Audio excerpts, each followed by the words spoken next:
It's a Friday night, it's a party time today. You go rock your body all day. You go shake your booty, you go... Yo, what's up? Welcome to the Angus Ta'avao podcast. It's awesome to be able to be on this again and share my thoughts, my journey, and a few of the brothers' journey as well. I'm lucky enough to have one of the Usos on here as well, who's given up his time to come in here. Supples. What's up, my brother? Man, I'm proud of your setup. This is some high quality. I'm buzzing out right now. I'm like, I'm in the studio. Bro, if I'm going to do it properly, I got to get the proper equipment. 100%, man. Have to, bro. Setup was all sharp. For everyone that don't know, man, introduce yourself, Mauzo. Yeah, talofa lava, everyone. My name's Angus Ta'avao Matau. Humbly brought up in Auckland. Play for the Chiefs at the moment and signed back to Auckland with Mitre 10. It's my second year in here with the ABs and man, that's, I'm just grinding. I'm enjoying my time. Hard, bro. Obviously been in Japan. How's that been? Been 2 weeks, 3 weeks together? Oh, bro, I love it over here. I've been over here a few times just with rugby. So it's nice to come down here and see a different part of Japan. I've only ever been to Tokyo, really. So got a bit carried away with the ramens. Ramens the first week. What's your skinnies? Oh, Uso. The nutritionist wasn't too happy, so I had to do a few extra bikes, but back there now and, moderation, brother. Because where we are now, it's like they say it's the sister to Rotorua, Yeah, so with the hot pools and stuff like that. When someone said that to me, I was like, oh, yeah, like maybe a tourist. But then you sort of come in here and you smell it and you're like, oh, yo, there you go.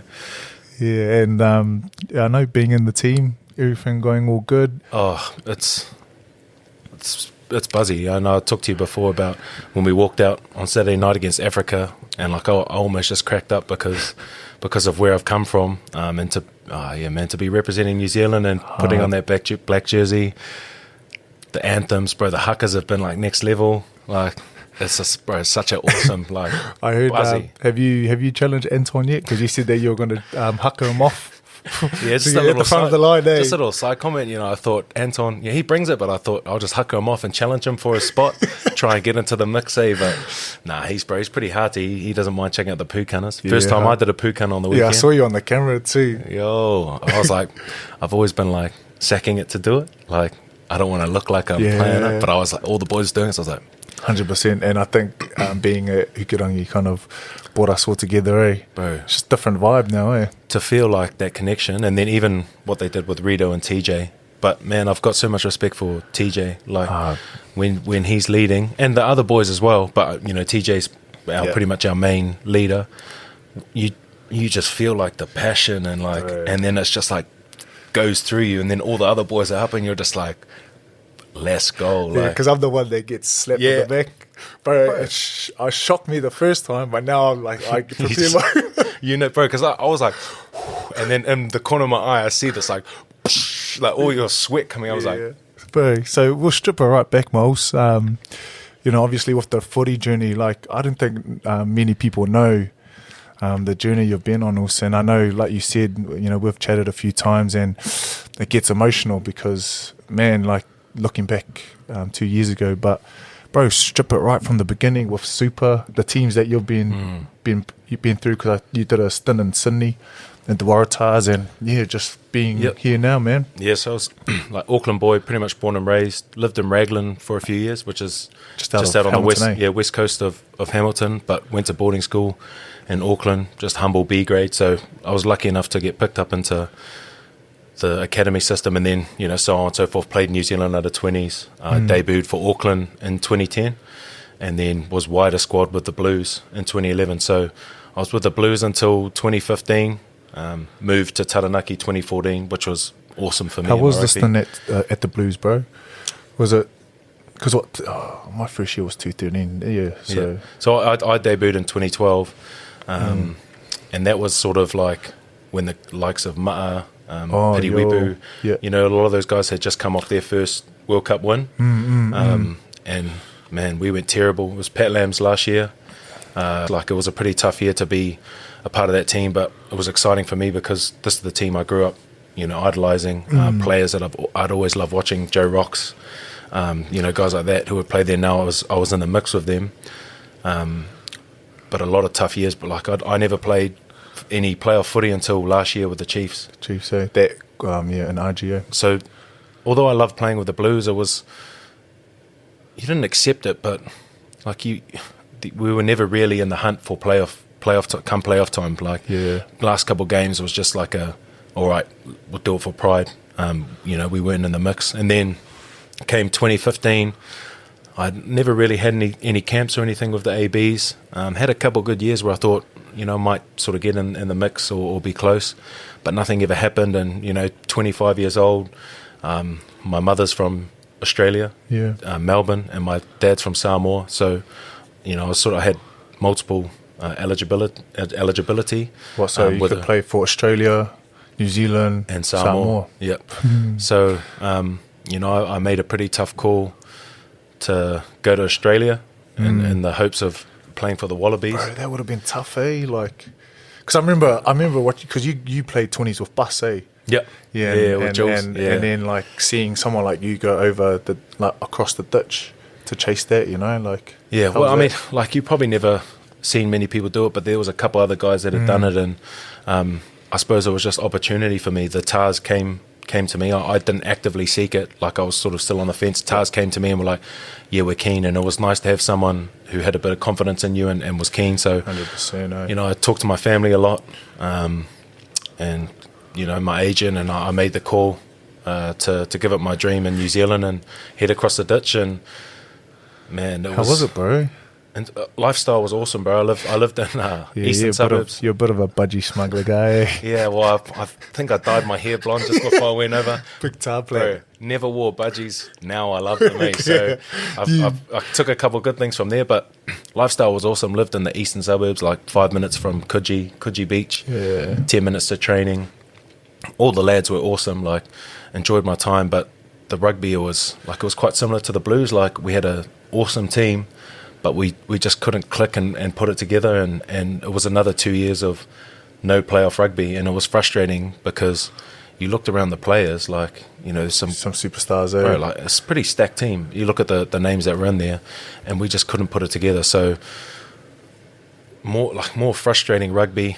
What is the difference? Obviously, because you've had the you know, the luxury to play like for New Zealand super franchise and then the Aussie. Yeah. Is there much difference in terms of like training and that? It's not too different. I'd say skill level in New Zealand, just across the board. There's some awesomely skilled players in Australia, but a lot of guys that basic catch and pass, like offload and that sort of thing, it's so foreign to them. Yeah. And I think it sort of comes from like grassroots. Like in New Zealand, it's so clear, man. Like we've got school rugby, and that starts with like the best teams from Auckland, the best teams from Wellington, all over, and you go to a national comp, and then you have your under-18s. Then out of school, you've got great academies, and then you've got Mitre 10 Cup. And I think that Mitre 10 Cup's probably the biggest difference. They've got NRC now. They've got NRC though, eh? But it's, bro, a lot of people don't understand. NRC's like, it's pretty much club. You train Tuesday, Thursday nights. A lot of the boys are still plumbers. So it's not actually like, no, it's not full time. ITM when you're in every day. The boys who aren't in a Super Rugby team, so Super Rugby team, you'll train with them, and then Tuesday, Thursday nights you'll go to training with your NRC team. But a lot of the boys who are plumbers, they still just have day jobs, they just come straight from their day job to training. So although it's like a step in the right direction, it's like that's what I've really appreciated about New Zealand, is that Mitre 10 Cup level where players who aren't, you know, in a fully professional role, they get a chance to develop. Like they don't have to worry about work. They can just come and focus on being a better rugby player, and then that helps to step up to super. 100%. And like also, I don't know what it is like in Aussie growing up, but in New Zealand, like, you know, there's always like the backyard footy, and you're always practicing like the little chip kicks, like the Sonny Bills and the Angus Ta'avao. I suppose, we don't have like league, and league isn't as big, and AFL and cricket, you know. True. So there's a lot of like talented athletes that go over there. They go there, eh? Yeah, and the school system's a bit different. So, you know, in New Zealand, it's your best schools will play your best schools, whereas in Australia, it's like a lot of private schools, eh? Is it? Yeah. So it's based on tradition. So they'll have, you know, these 10 private schools will only play each other, and there might be some public schools that are really good and try and play them, but they don't have that crossover. Yeah. So I think that's like another thing that's sort of, you know, affects that growth. And what made you come back, bro? Obviously back to the Chiefs mana. Yeah, well, I broke my leg, and then missed half my second year there. Came back and I was still playing rugby, and then Daryl Gibson, who was the coach at the time, came to me and said, "We don't have a contract for you next year." Bro, how did that feel? It was sort of like a punch to the gut, because like I still felt like I had so much good rugby to play, and although it hadn't worked out that well, it was like, you know, I still feel like I can offer more. Yeah. So to be told that, it was like far out. And I'd had my son. He was born in Australia, and like he had a genetic disorder, so it wasn't smooth sailing. Like, you know, we were in hospital for the first 3 months of his life, and you know, but in saying that, it was a punch in the gut at the time, but it just like sort of, it's like it just happened for a reason, like it was meant to be. It's a blessing, so, like, it came back to New Zealand, like just cut ties and managed to sort that out, get a clean break. And Colin Cooper, Taranaki coach, straight away was like, "Yo, like we want you back for Mitre 10." Came back for Mitre 10, bro. Like, felt like I had a pretty good season, like enough to warrant a Super Rugby contract. There were still contracts out there, but like no drinks, like no texts, or no one was keen, and that was. Yeah, brotherhood, like hitting up my agent, like, surely there's something out there, and there was a couple little whispers, like some injury replacements, and that was probably more of a kick in the gut, because I felt like I've just come off a pretty good campaign with Taranaki, like, and no one wants you. Captained them for half the season, won the Shield, like felt like I was a big part of that setup, but it, you know, nothing came. And again, Colin Coops, my man, he said, if nothing pops up, we'll have a spot, and you can. Ironically, you know, you can cover the ABs, so the props that don't come in later, I was just replacing them for pre-season. Yeah. Man, this is like going on for ages, eh? Like, it's good, man. Been a hell of a journey. And then from there, bro, it was just like into Chiefs pre-season, just week to week, till January, and then it was all right. This guy's injured, a little bit longer, and then came to the start of the season, boys were still injured. And came off the bench against the Crusaders. Atu, you know, he's got an awesome journey as well. That's when he did his quad. So he was in hospital, scary stuff going on. And then the next week we played the Blues, and Nepal broke his arm. So it was just like this weird sort of couple months that gone from like not knowing, like I was like hitting up people to see like work experience. Like I talked to James and McConey about maybe some Crowd Goes Wild stuff, like talking to my mate, maybe do some labouring, like just still felt like I had more rugby left in me. But was that scary for you, bro, in your family? Like in the back of at the back of your mind, like not knowing, like you have like certainty, you know?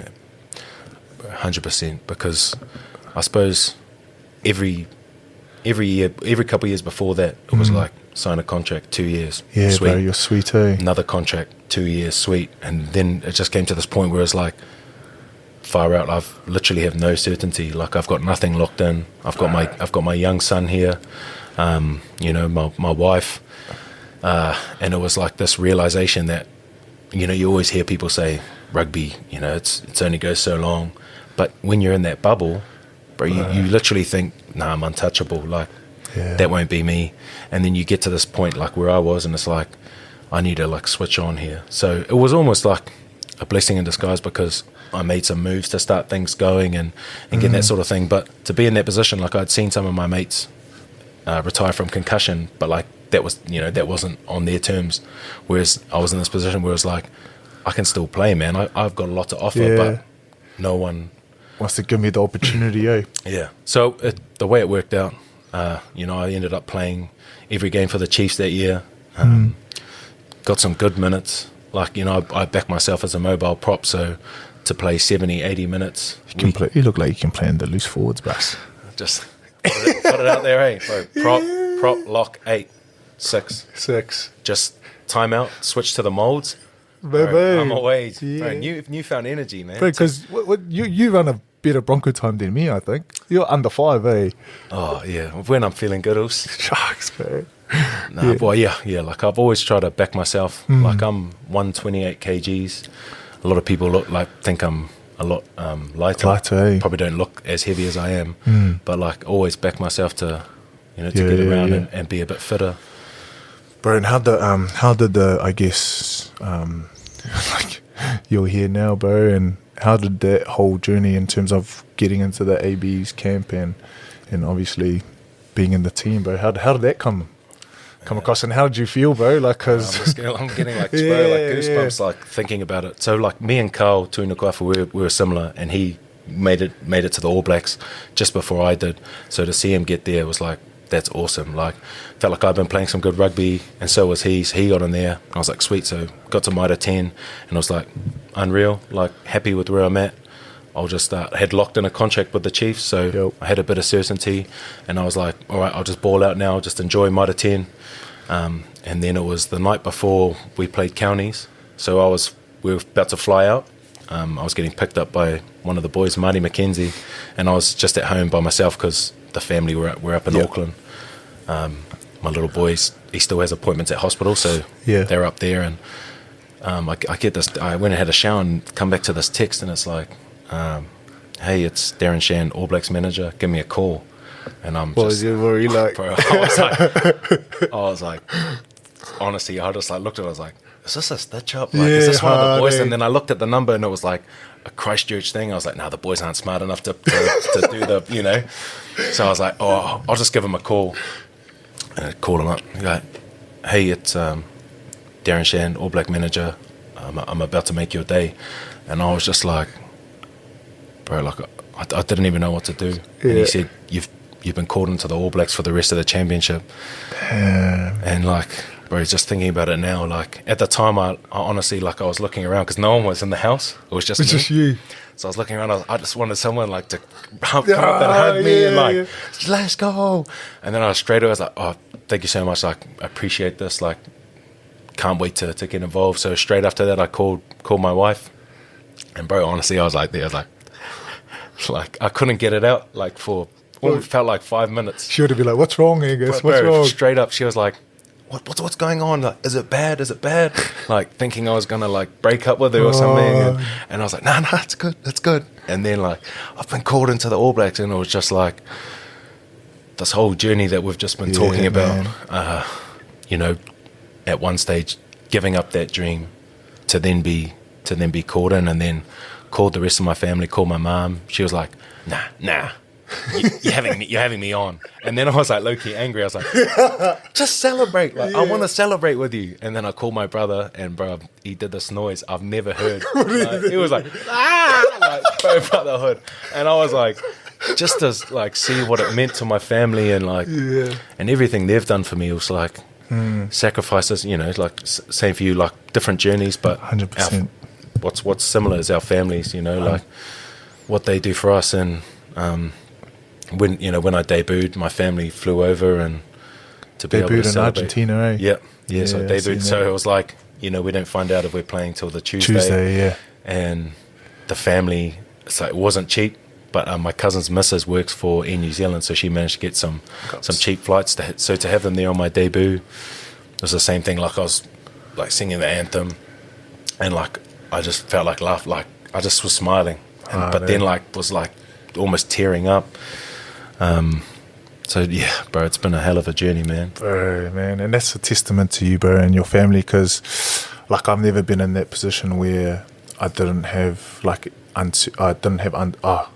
certainty in terms of my future, and like being blessed with that. And it's just a testament to you, because man, it's like, I don't know, to be honest, I don't know what I'd do if I got put in that position, and how I deal with it. And for you to be here now in Japan through all that journey, bro, it's amazing. I think it's like, I suppose it's like, you know, you can use me as an example, but like I was 28 when I debuted. Like, it doesn't happen often, especially for an All Black, you know. But it's like always just believing in yourself, like backing what you're doing. A lot of the times you might be labelled something, or things might not work out, but it just takes one opportunity, you know, to grasp, and someone to believe in you. But the whole time, it was just always about backing myself, because I still felt like I was a good rugby player. And then when that opportunity came, it was like, let's ball out, but let's enjoy it. Like, man, I don't like to take life too seriously. Yeah. You know me also. I like to have fun and enjoy it. So 100%. I didn't want it all just to bog down on me and be like, I need to perform. I was like, mate, just embrace it. Yeah, let's embrace it. Let's have fun and do some mahi, do some hard bro. work.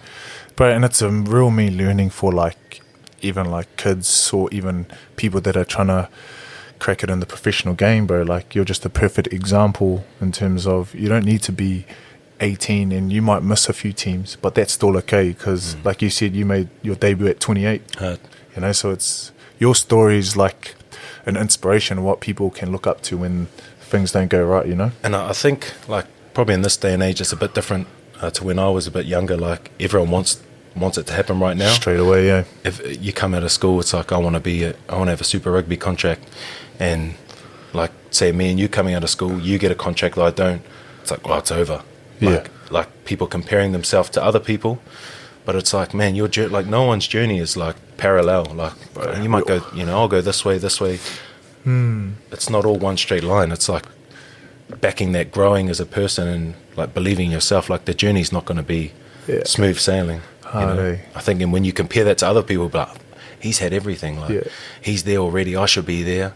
That's when you go wrong, bro. And that's like been a massive, like just from me growing as a man. Like I used to be those guys that like in the background, and I'd see like you light up the room, like you know you're the, and I'm like, oh, like I want to be like that, but I'm too fiffy and ma because I was worried about what other people thought, and I'm slowly like on that journey where like I'm just being myself now. But for you to be like that, it's awesome to see, because I know for many of the Usos, like we want to express ourselves, but we're still stuck in that mindset. I don't know what it is, like our upbringing or whatever it was, but we just shy away from that. We just choose to. Yeah, that, like one of the things coming in when I got the call was like I need to be myself. Like that's what's got me to this point, and I think what a lot of people out there don't understand or what they don't get to see is that the personalities that the boys have. Man. Because, bro, like, all they see is, like, how was the game? Yeah, it was a game of two halves, you know, like the 101 textbook stuff. So to be able to get the personalities out of the boys and them to be comfortable, like, I feel like there's so much more that the people can see. You know what I mean? Hard, bro. Like, this now, man, like, this is the whole reason why I wanted to start this, was to get the boys in and, like, shed some light on who the boys really are, you know what I mean? Yeah. Your family, bro. How's that been? I know you got a little boy, mum and dad, like you said, mum's from Melbourne and dad's from Sa. You know, how was it growing up being, you know, Afakasi and, you know, and all that journey, bro? I sort of, man, I feel bad. Like my Samoan's like terrible. Don't worry, that's me too, man. I'm like 101. Like as soon as I go to the fams and they start talking to me, I'm like, just put that smile on the, and then look like, what did she say? Like, what did auntie say? But mum and dad split when I was quite young, so I was pretty much raised by mum. Man, she worked hard for us, sacrificed for us, and then sort of down the line, dad came back into the picture, and so he's always sort of been around, but mum was like our rock. Going to Dilworth was a massive thing for me as well. It's like a school that gives opportunities to kids with like single parents and probably not from a well-off background. So they give them an opportunity to have experiences that they wouldn't otherwise. So going to Dilworth was massive for me, and then meeting my partner and having my little boy. Like I know you've got your little girl also, and having him just changed our world. It wasn't the easiest of starts. Like he's hold on, deals. Yep. Sorry, it was all good. So it was like having my son just changed the world for me, and I mean that's probably what's helped me get here as well. It's like he's my number one, like my why. Like priorities just changed, and it's been tough being over here. Like I don't know how, like some of the, you know, like we're pretty fresh dads, but 100%, some of the other dads in here who have like Rido and Sammy Whitelock who have been in here for years. Like 2 weeks when we go to Africa is long enough. You know, and being here for possibly 8 weeks, away from your family, like, you know. Are they coming over? My wife's coming over. It's probably a bit too much of a trip for my little one. he's still got he's got to get his kidney out at some stage this year. So, you know, he's still got ongoing things that that need to be looked after. But man, he's a bit slow, like in development, so he can't walk. His speech isn't that great, but like man, he still crawls around. He loves food. Does he? Like, he's got a big head like me, so big head and little skinny arms. So he's just like his dad. So he's mine. Yeah. But for what, man, like when we were down at the pools yesterday and seeing all the other little kids around, and you just think. But I had to. Like, I was sitting there, lucky it was dark, because, like, they had these lights playing, like, and all the kids were, like, in the pools. And I was just sitting there, and I went to, like, choke up and have tears, and then I just dived under the water, and I was like... Bro, that's pretty much me as well. It was like with the light show, I was like, how cool would it be to have your little one and your wife there? So that's pretty tough. Like, FaceTime's only, you can only get so much, and it's not that physical interaction.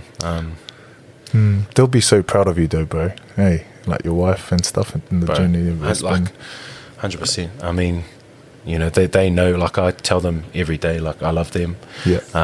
That I'm like grateful for what they've done for me, and how much I miss them. Like my son's, he just cruises off and does his own thing, but it's important that, I let them know how much they mean. Must be the same for you also. Yeah, bro, 100%, man. Like, I'm like you, like, that before, like, our kids came, like, all the little things that you stressed about in life, hey, like, you're, like, so stressful, and then, like, bang, they came into this world, bro, and, like, your whole perspective in life just became clear, eh? Like, you just knew what was important to you. You just spent your time on those things. It just kind of eliminated all those little, like, stresses that you kind of stressed about, eh? Changes the world. It does, man.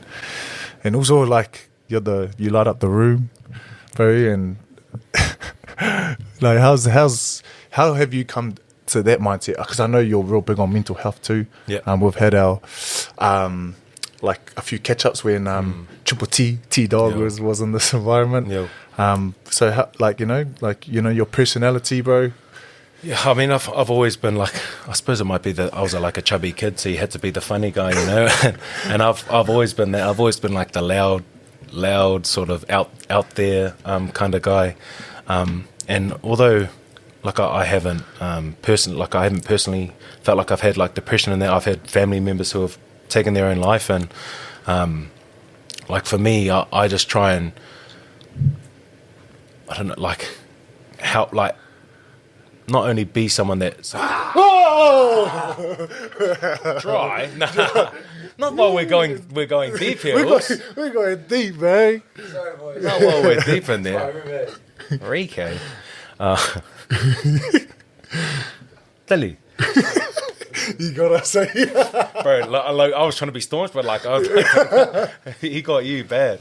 But yeah. Anyway, like back to being me. Like if I just like be who I am and try and I've always, sometimes I'm low on energy, but most of the time I feel like I can be up, and if I can help someone put a smile on their face, but also be the guy that's like, I'm here for you. Yeah. Like, that's probably more important to me than making someone laugh, like, is to let them know that, bro, like I'm here for you, like you can talk to me, I'm not going to judge you, like I'm open to help. And I suppose on the platform that we're on, showing vulnerability and being open is pretty important. So although I love to have a laugh, I've also got a sensitive side, and always let my boys know, like I'm here for you, bro. Because the guys in the team, like, obviously see you, like, always up, you're always putting a smile on the boys' faces, always having a laugh, but they probably don't see that sensitive side, eh?